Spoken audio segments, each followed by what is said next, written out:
Olá, meus amigos. É um prazer estar com vocês em mais um Conhecimento Necessário. Essa iniciativa da Escola ANANC, cujo objetivo é promover a democratização do acesso ao conhecimento.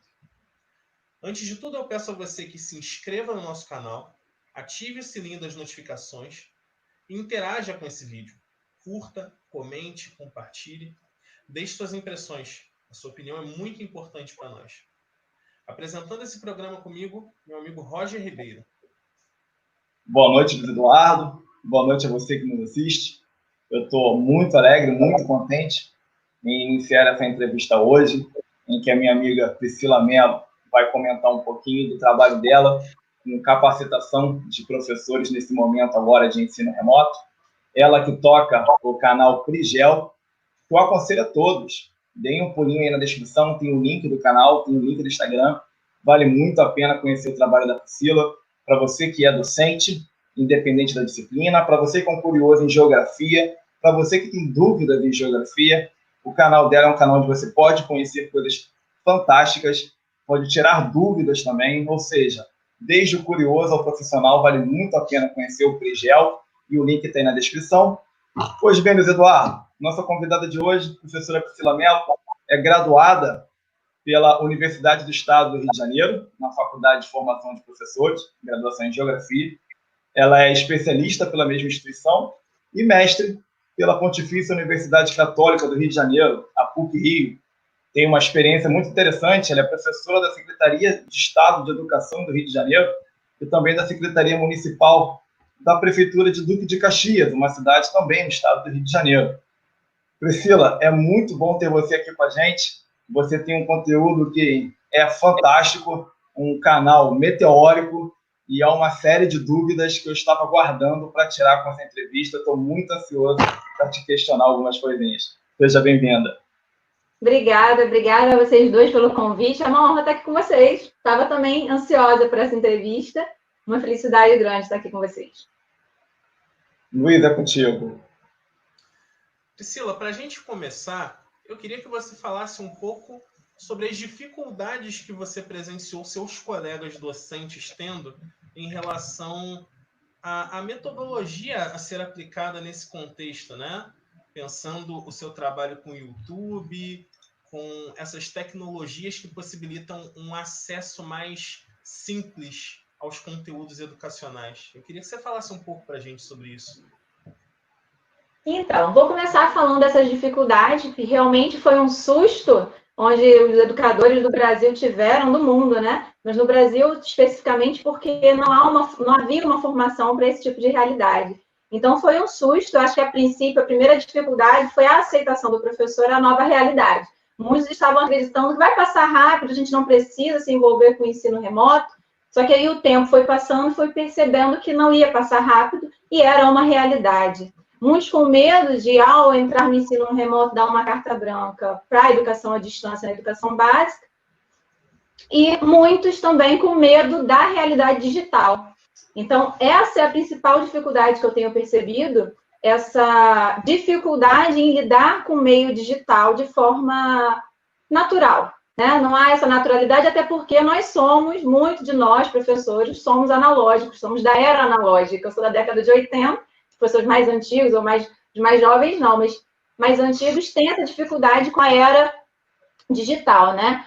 Então, logo nas primeiras semanas havia essa resistência.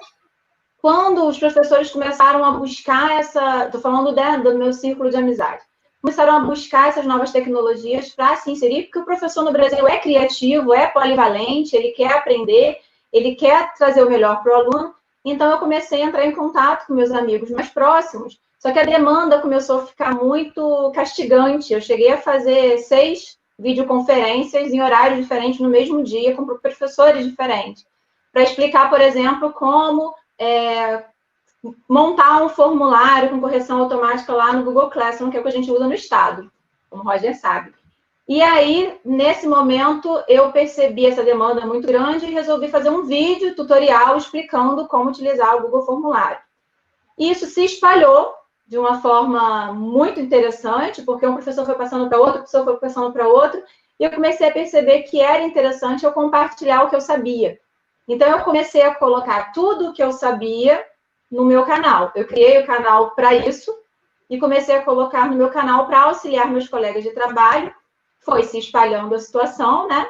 E foi trazendo um retorno muito gostoso, porque muita gente entrava para falar, poxa, está me ajudando, eu estou conseguindo realizar um trabalho melhor com os meus alunos. Isso é gratificante, porque o objetivo final é o aluno. E também para ter um contato mais próximo com o meu aluno, porque nas primeiras semanas eu colocava para eles vídeos que eu encontrava na internet, vídeos muito bons, inclusive, só que muito vídeo focado para o vestibular, né, para o Enem. E eu trabalho com a realidade do 6º, 7º, 8º ano, nível fundamental 2.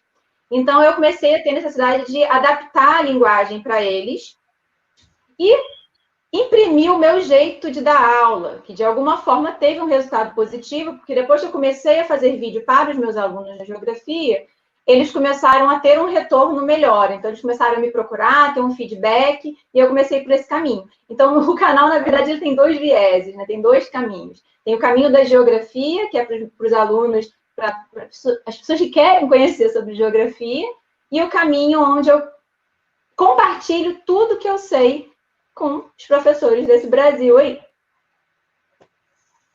E as dificuldades justamente são nesse sentido da falta de habilidade com os meios digitais e que as pessoas estão rompendo essas dificuldades e encarando a nova realidade de forma bem positiva, pelo menos a meu ver. Priscila, eu vou te questionar, eu estou guardando algumas questões para hoje, em cima da minha própria experiência. Eu sou prova viva de que o teu canal atende a docentes que não estão trabalhando com geografia, eu não leciono geografia, já usei o seu canal para trabalhar com Segunda Guerra Mundial, em turma de História, já usei o seu canal para trabalhar com ética em Aristóteles, com turmas de filosofia, já trabalhei também fora da educação formal, dando aula de neurofisiologia, precisei trabalhar com a neurofisiologia em gamificação no curso, ao lado do professor Leandro, que nós também já entrevistamos, usei o seu material, também usei na capacitação em coaching, enfim, achei recursos no seu site para várias coisas. E toda vez que eu entrava no seu site, eu via um número muito maior de conteúdo, é uma produção meteórica, e também observava o número de inscritos tão meteórico quanto a produção, sempre saltando a casa das centenas. E aí, isso me trouxe uma insegurança muito grande. Para gerar uma pergunta, eu acabei gerando a pergunta a partir da própria insegurança. Eu não sei como dizer, e eu convidei o nosso espectador para entrar no seu canal, eu não sei como dizer a quem o seu canal atende. E aí eu queria saber de você, quem é esse público, quem é esse grupo que ele atende, porque eu vi conteúdo para aluno, eu vi conteúdo para professor, extremamente interessante para gestores que precisam treinar suas equipes. Qual é esse retorno que você tem que te impulsiona a gerar novo conteúdo e em cima de que público você tem trabalhado? Então, Roger, quando você fala dessa produção meteórica, é porque você me conhece, né? Eu sou apaixonada pela sala de aula, apaixonada mesmo. Eu estou na educação há 14 anos, 10 no ensino público, e eu me divirto na escola. E aí eu estava sentindo uma falta tremenda de estar em contato com as pessoas de alguma forma. E aí, quando eu comecei a fazer o canal, eu senti esse retorno de volta, tanto dos meus alunos quanto das pessoas que procuram o canal. E isso foi me dando ânimo, e eu fui fazendo mais, e fui produzindo mais, porque eu gosto muito do William Glasser, quando ele fala da pirâmide, né, de como você aprende, e a base da pirâmide, 95%, você aprende ensinando. Então, eu estou constantemente aprendendo quando eu passo o que eu sei. Então, é muito gratificante para mim. Bem, o meu canal, eu acredito que tem 3 caminhos. Isso retorno de quem está me procurando. Tem o caminho mais óbvio, que são alunos, né, do ensino fundamental e médio que buscam, e estudantes para vestibular, para o Enem, que buscam o meu canal para aprofundar conhecimentos geográficos. Então, é um público que eu tenho. Mas o público principal que eu tenho, e que foi uma surpresa muito interessante, são de professores de todas as disciplinas que vão em busca de encontrar ferramentas para produzir aulas mais diferenciadas,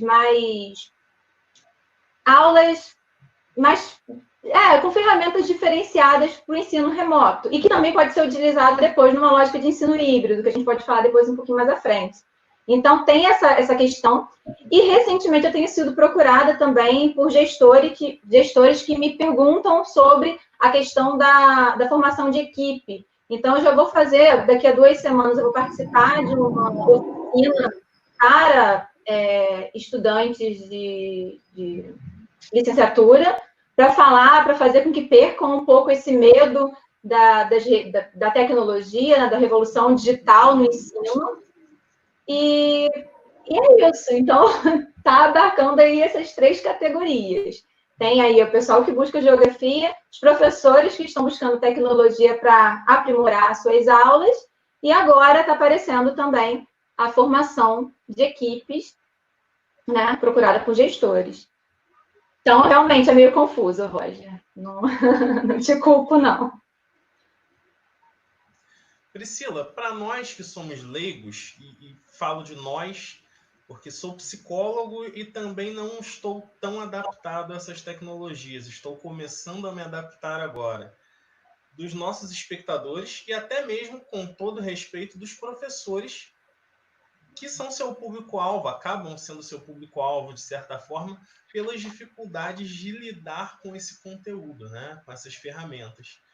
Eu queria saber de você quais benefícios o YouTube traz para a propagação desse conhecimento, para a propagação dessas ferramentas de ensino. Então, Luiz, o YouTube é o mundo, né? Hoje em dia você encontra qualquer coisa no YouTube, você quer aprender a lixar uma madeira específica para colocar um verniz, você encontra alguém te explicando como fazer aquilo. Por ser o mundo, tem muitos benefícios, você descobre muita coisa no YouTube, mas também tem alguns perigos. Ao fazer uma pesquisa no YouTube, você tem que ter um olhar, né, mais qualitativo, crítico, para você buscar a informação correta ali. De qualquer maneira, o YouTube ele traz um benefício muito interessante, que é o fato de ser um produto em vídeo. Então, a pessoa que quer aprender determinada coisa, ela tem o benefício de retornar o vídeo, de repetir, de assistir mais tarde, de assistir de novo, de avançar se já sabe aquele conteúdo. Então, acaba que a pessoa que está em casa aprendendo, ela consegue aprender no tempo dela. Coisa que, às vezes, fica um pouco deficiente na sala de aula, porque, apesar da gente tentar personificar a educação o tempo todo, né, com a ideia lá de que existem inteligências múltiplas, como diz Gardner, acaba tendo um padrão e que retornar e voltar naquele conhecimento pode, às vezes, ser um pouco complicado. E o YouTube permite que você veja, reveja várias vezes. Então, eu acredito que é uma ferramenta muito interessante e é uma ferramenta. Por que eu falo isso? Eu já fui muito sacaneada por alguns colegas meus que falam assim, nossa, mas você virou youtuber. Eu falei assim, não virei youtuber. Eu continuo sendo uma professora, uma educadora, que estou simplesmente utilizando dessa ferramenta para chegar mais perto do meu aluno. Assim como vários educadores e professores descobriram o YouTube durante a pandemia. Então, durante uma tragédia, que é a pandemia, muitas pessoas se redescobriram e descobriram mais uma ferramenta. Então, o YouTube é uma ferramenta muito interessante de pesquisa, tem que se fazer de forma qualitativa para chegar no lugar certo. E acho que eu respondi, né, essa pergunta. Também acredito que sim, Priscila. Você falou aí sobre professores que estão se redescobrindo e descobrindo uma ferramenta, mas também tem muita gente que está descobrindo um vocabulário. Na entrevista com o Leandro, eu aconselho também que os nossos espectadores deem um pulinho na descrição para ver o link na entrevista, algumas palavras surgiram que, a mim, por exemplo, não eram familiares. E desde então eu tenho escutado bastante, mas ainda assim não me parece estar tão naturalizado entre a categoria. Uma delas você acabou de tratar, que é de ensino híbrido, e outros termos aparecem também como metodologia ativa, né, em educação. São coisas que têm gerado assim, uma série de dúvidas entre pessoas que eu conheço, entre pessoas que eu tenho entrado em contato, né, pelas mídias, e também, fortemente em mim, que também sou um docente. E eu queria que você falasse um pouco sobre esses dois conceitos, ensino híbrido, metodologia ativa em educação, e como é que o teu canal ele se articula com esses dois conceitos. O que você tem no seu canal que está relacionado a esses dois conceitos não novos, né, mas que agora começam a se popularizar com um pouco mais de força. Sim. Gente, eu sou apaixonada pelas metodologias ativas, aplico as metodologias ativas desde que eu entrei na educação. E ao conhecer as metodologias ativas, eu percebo que muita gente aplica, mesmo sem conhecer o conceito em si, né? É uma forma de você olhar o aluno como um ser ativo, como um ser autônomo, como um ser responsável pelo seu processo de aprendizagem. Então, as metodologias ativas, elas vão de encontro com as metodologias tradicionais, com o ensino tradicional. No ensino tradicional, o aluno é visto como um receptor, aquele passarinho que fica com a boquinha aberta, recebendo tudo que é mastigado pelo professor e cospe dentro daquela boquinha ali. Nossa, péssima analogia. Mas no ensino tradicional é isso. O professor é o grande, né, o grande transmissor do conhecimento e o aluno é um ser passivo que só recebe. Com as metodologias ativas, a gente passa a ver o aluno como não o passarinho que vai ficar com a boca aberta recebendo aquilo que o professor ali despeja, mas como um ser que pode levantar do ninho, bater asas e voar. Então, produzir práticas de ensino baseadas nas metodologias ativas é produzir, trabalhar com alunos que são ativos, produzir um ensino onde o aluno seja autônomo, ativo, que possa bater asas e voar, se tornar no futuro um profissional polivalente, autônomo, com autoestima. Então, as metodologias ativas elas vão em torno disso. O professor se torna aquele mediador de grande importância. Sem a mediação do professor, tudo ficaria muito mais complicado, mas ele não é um ser detentor de toda a razão. Então, as metodologias ativas elas têm vários braços. Então, a gente pode falar na educação por pares, a gente pode falar na questão dos debates, a gente pode falar na questão da gamificação, que o Leandro fala muito bem, então nem vou ficar entrando nesse assunto agora. Existem outras tantas coisas que a gente pode falar nas metodologias ativas. Até porque quando se fala em metodologia ativa, se fala em diversidade, se fala em personificação da educação, se fala em inteligências múltiplas, né? Como eu tinha falado antes do Gardner. Então, a gente vê que a gente olha o nosso aluno como um ser múltiplo, a gente olha uma sala de aula com diversas crianças que aprendem de forma diferente, que têm realidades diferentes, e a gente tenta aplicar metodologias diversificadas para atender a todos. Então, metodologias ativas não é nada ligado à tecnologia diretamente, falando tecnologia digital, né? Está relacionada diretamente à forma da relação professor-aluno, da forma como se vê esse aluno. E quando se trata de ensino híbrido, está dentro das metodologias ativas, essa questão de você associar, você associar o ensino, o processo de ensino-aprendizagem para além do ambiente formal. Então, tem um ambiente formal, a sala de aula, onde se aprende, se ensina, mas o aluno ele é capaz de aprender fora desse ambiente formal, no ambiente virtual, por exemplo, no ambiente online. Então, tem uma ligação também com a revolução digital, com uma certa revolução digital, com uma certa possibilidade de avanço no meio digital. Então, eu não sei se eu estou falando muito rápido, mas vamos lá. O ensino híbrido ficou muito evidente com a pandemia. Eu confesso que eu sempre estudei sobre ensino híbrido, eu gostava muito de ensino híbrido, mas eu não via, de fato, muitas escolas já praticam o ensino híbrido há muito tempo, mas eu não via, de fato, como isso podia dar realmente certo. E com o afastamento social e com o ensino remoto, ficou muito evidente que é preciso trabalhar melhor nisso, mas é muito possível que aconteça, quando a gente retornar para a sala de aula, ninguém mais vai ser o mesmo, o nosso aluno não vai ser o mesmo, os professores não vão ser o mesmo, e a gente pode aproveitar o que aconteceu a nosso benefício. Com relação ao ensino híbrido e às transformações digitais, a gente tem que ter a consciência que o nosso aluno, diferente de nós que nascemos numa era analógica, eles estão conectados desde o berço. Desde que eles nasceram, pelo menos a minha faixa etária com quem eu trabalho, desde que eles nasceram, eles estão conectados à tecnologia.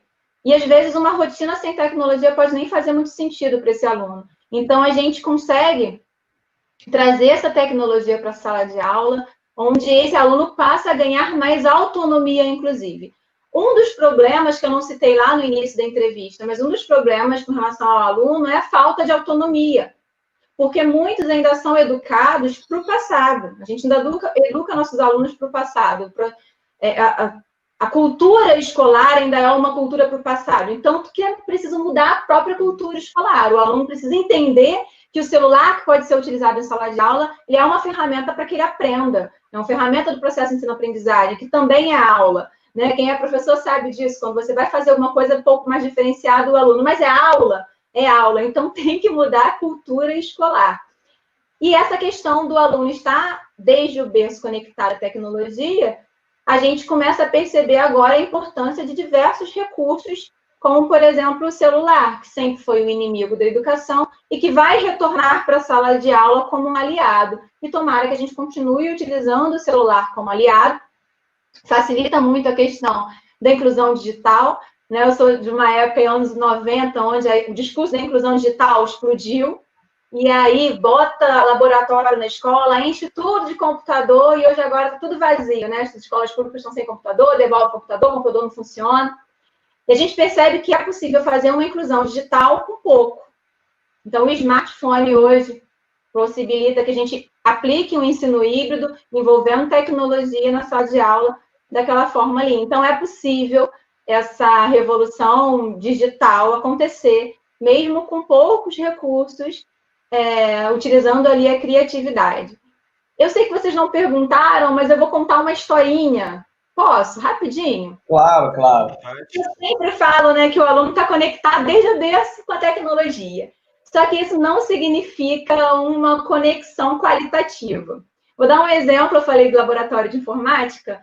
Há um ano atrás, mais ou menos, inaugurou o laboratório de informática da Escola do Estado que eu trabalho. Foi a sensação. E como eu sou intrometida, tudo que tem de novo, eu estou metida lá. Então, eu organizei uma turma, eram só 10 computadores, a minha turma tinha uns 40 alunos, mas eu organizei para colocar todo mundo lá dentro, fiz um rodízio, e aí eu tive uma experiência bem interessante, que vai contradizer um pouquinho do que eu falei agora, mas vocês vão entender por quê.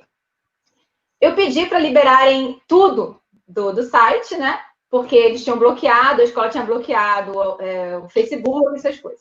Pedi para liberar, como eu tenho moral na escola, liberar. E os primeiros 5 minutos eu deixei os alunos livres para eles buscarem qualquer coisa na internet.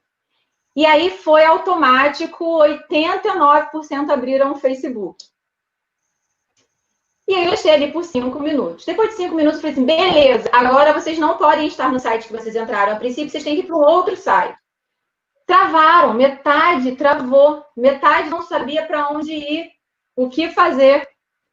E aí eu comecei um processo de apresentar aquilo para eles, né? Apresentar o mundo da rede para eles. Então a gente fala que o Cambay faz, estão conectados desde o berço, mas essa conexão muitas das vezes não é qualitativa, e olha a importância do professor para mediar essa relação com a tecnologia, para que ele tenha uma ligação tecnológica mais ampla.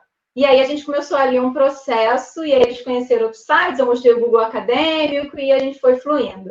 Então, ao mesmo tempo, o nosso aluno ele precisa dessa mediação para se tornar um ser mais autônomo, ligado à tecnologia. Então, a gente apresenta as novas tecnologias, e aí vou encerrar já a minha fala, porque eu lembro muito da Malala Yousafzai quando ela fala, né? Um livro, um lápis, uma criança e um professor podem mudar o mundo. E o professor e a criança não é substituível. Não, não somos, tá? Nós somos muito importantes, educadores e alunos, corpo discente e docente, não dá para substituir.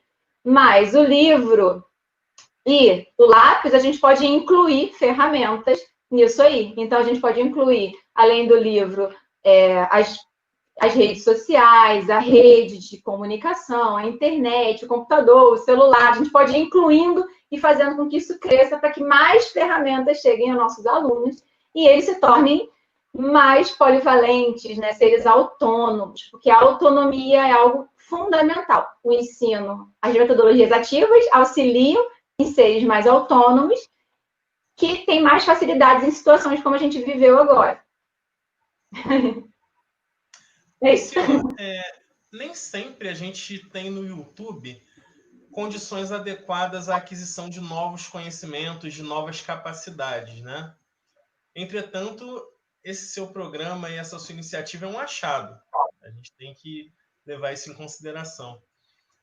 Você tem algum tipo de consultoria, de trabalho de capacitação que você possa oferecer para professores que desejem aprender a utilizar essas ferramentas? E tem um adendo também que eu gostaria de inserir nessa pergunta, se você consegue vislumbrar monetizar essa ferramenta, esse seu trabalho no YouTube, se você consegue vislumbrar nesse trabalho retorno financeiro para você, porque afinal é um grande empreendimento que você toca, então é justo que haja retorno, não é mesmo? Sim, ótima pergunta. Com relação a essa questão da capacitação, o YouTube ele tem uma falha. Porque quando você assiste um vídeo no YouTube, é uma falha, né, mais ou menos. Quando você assiste um vídeo no YouTube, ele te joga para outro vídeo que talvez que ele ache que é do seu interesse. Mas se você está numa lógica aprendendo uma ferramenta, ele pode te jogar para um vídeo nada a ver. E aí você perde, quebra aquela ferramenta ali. Eu percebi isso num pequeno cursinho que eu fiz lá no canal, que era sobre PowerPoint, a pedido de uma amiga que disse que não sabia mexer no PowerPoint, que estava desesperada, queria fazer os slides. Então, eu fiz um cursinho em 3 vídeos ensinando a mexer no PowerPoint, né? 3 passos lá. E aí eu percebo isso, a pessoa assiste o primeiro vídeo e automaticamente o YouTube joga para outro lugar. E a pessoa fica, meio perdida. Então, eu comecei a perceber que sistematizar um curso, por exemplo, um curso sistematizado é muito melhor para se aprender. Porque ele tem início, meio e fim. Ele tem um cronograma, uma ordem ali. Então, o que eu comecei a fazer? Eu comecei a ir para a criação de cursos. Então, eu criei um curso bem específico, ensinando a criar atividades digitais interativas, onde o professor cria uma atividade onde o aluno consegue, com o celular, responder a atividade ali com o dedinho. E eu consegui colocar nesse curso 18 vídeos diferentes, que se eu tivesse colocado no YouTube, teriam ficado perdidos e as pessoas não teriam conseguido fazer, né, aprender aquilo ali de forma sistematizada. Então, realmente, a questão de um curso, ele facilita o conhecimento, facilita a absorção do conhecimento. E aí eu estou começando a desenvolver esses cursos. E a questão da monetização é fundamental, porque é trabalho, né? Eu tenho trabalhado, inclusive, muito mais em casa, né, nesse trabalho, do que antes. Então, é possível, inclusive, eu estou começando a desenvolver, está no papel ainda, vou colocar na prática, orientação para que os professores consigam monetizar esse trabalho deles de fato. Dá para monetizar tanto pelo YouTube, quanto tem outros caminhos de produção de cursos, enfim, tem vários outros caminhos para você conseguir monetizar esse trabalho, fazer uma renda extra, ou até transformar isso numa renda principal mesmo. Então, são possibilidades, e eu acho, como você falou, muito, muito importante, né? Nós estamos no ensino porque amamos, mas ninguém vive do amor apenas, né? Os professores precisam comer. Então, é uma alternativa, e eu acho que é uma alternativa que cresce muito rápido, e a pandemia mostrou essa possibilidade das pessoas se ligarem de que pode ser um caminho aí. Eu tenho uma amiga que é de arte, ficou desesperada por conta da pandemia, e agora ela está desenvolvendo um canal e já recebeu até proposta de patrocínio. E aí é uma possibilidade não só para os educadores, para as pessoas que têm o que ensinar, o que mostrar, fazer com que o YouTube seja também, né, mas cada vez mais um ambiente de informações boas, informações úteis, né? Não só a gente quebrando melancia e destruindo melancia, como meu filho estava vendo agora há pouco. Priscila, infelizmente nosso tempo está chegando ao final. A nossa entrevista é limitada. É o momento em que a gente comumente pede para que o entrevistado traga as suas considerações finais, mas hoje eu quero explorar e aproveitar que eu estou aqui com uma professora de geografia que está inserida nesse universo em que professores estão repensando a carreira, estão tendo que aprender coisas novas para atuar na docência, estão tendo que aprender coisas novas para fazer com que essa experiência docente lhe possibilite outros ganhos que não é exatamente aquele ganho tradicional da sala de aula. Nós comentamos aqui também sobre inclusão digital, nós comentamos aqui sobre uma série de questões que estão envolvendo esse momento, mas principalmente também comentamos sobre o distanciamento social e o caos que ele está trazendo para a nossa sociedade. Então, eu queria pedir que nessas considerações finais você colocasse o seu conhecimento e o seu posicionamento sobre isso tudo que os professores estão vivendo e, obviamente, os alunos, as famílias e toda a comunidade escolar do mundo inteiro. Vamos lá, não está sendo um momento fácil, né? O que perde no ensino remoto muito é esse contato humano, né? Poder estar próximo das pessoas. As pessoas estão com uma carência muito grande desse contato humano. E a realidade, até a realidade das relações sociais, elas vão mudando com a pandemia, com o distanciamento social. Eu não poderia deixar de falar, nem tudo são flores, né? Existe um problema muito sério com relação ao acesso à internet no Brasil. As redes de internet não chegam até todos, então tem muita gente de fora desse processo todo. Então, há uma necessidade muito grande de ampliação das redes de internet, né? Acredito que políticas públicas poderiam resolver isso de forma bem efetiva. E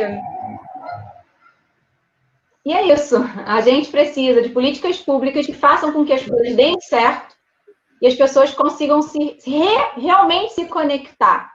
A pandemia, ela reforçou muito essa questão da globalização, já que você falou na geografia. Tem o grande Milton Santos, que ele fala da globalização tal como ela é, que pode ser uma globalização perversa, onde acaba excluindo e o que vem de cima acaba limitando muitas pessoas, ou ela pode ser uma outra globalização, que é o que a gente está fazendo agora. Pessoas comuns se relacionando, se conectando com gente do outro lado do mundo. Eu fiz uma amizade agora, durante a pandemia, com um professor de geografia de Moçambique, que vai estar no meu canal em breve, para a gente falar do que é a realidade de um professor de geografia lá de Moçambique e aqui do Brasil. Então, a pandemia trouxe, de alguma forma, uma conexão mais horizontal, trazendo, talvez, você vislumbrar uma outra globalização, né? Onde as classes, né, as pessoas comuns, não as classes, mas as pessoas comuns conseguem se conectar, aprender e ensinar de forma mais ampla. Priscila, foi um prazer ter você conosco. Eu agradeço por essa oportunidade.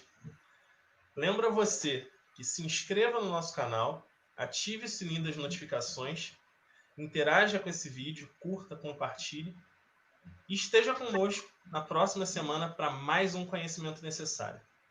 Boa noite. Uma boa noite. Obrigado a todos. Obrigado, Priscila. Obrigada a vocês pelo convite. Foi muito bom estar com vocês aqui hoje.